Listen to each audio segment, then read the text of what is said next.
రామనారాయణం మన విజయనగరానికి దగ్గరలో ఉన్న ఒక అద్భుతమైన ప్రదేశం. ఎందుకో తెలుసా?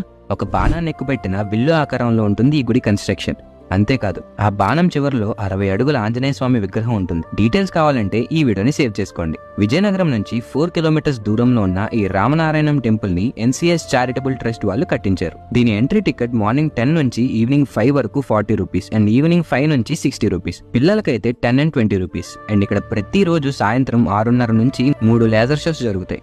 6:30కి ఒకటి, 7:30కి ఒకటి అండ్ 8:15కి ఒకటి. అండ్ ఈవినింగ్ 7కి మహాహారతి అని ఆంజనేయ స్వామికి హారతిస్తారు. అది మాత్రం అస్సలు మిస్ అవ్వకండి. ఇంకా లేజర్ షో గురించి చెప్పాలి అంటే 30 నిమిషాలు ఒక ట్రాన్స్ లోకి వెళ్ళిపోతాం. అండ్ ఇక్కడ ముందుగా విష్ణుమూర్తిని దర్శించుకుంటాం. తర్వాత లోనికి వెళ్తూ ఉంటే పక్కన గోడ పైన రామాయణాన్ని బొమ్మల రూపంలో చూడొచ్చు. అలా చివరిగా సీతారామ లక్ష్మణులను కూడా దర్శనం చేసుకుని వచ్చేటప్పుడు వేడివేడిగా ప్రసాదం ఇచ్చారు. అండ్ ఈ గుడి ఎంట్రన్స్ లోనే వినాయకుడి టెంపుల్ ఉంటుంది. వెనక శివపార్వతుల విగ్రహాలు కూడా ఉంటాయి. అండ్ విష్ణుమూర్తి సుదర్శన చక్రంలో కనిపిస్తుందే గోశాల. మీరు కూడా ఒక్కసారైనా వెళ్ళడానికి ట్రై చేయండి, అస్సలు రిగ్రెట్ అవ్వరు. అండ్ బడ్జెట్ డీటెయిల్స్ కావాలంటే మీరున్న లొకేషన్ ని కామెంట్ చేయండి. ఎలా వెళ్ళాలో ఇంకో వీడియో చేస్తా. ఇంకా చెప్పాల్సినవి చాలా ఉన్నాయి, అందుకే మళ్ళీ కలుద్దాం.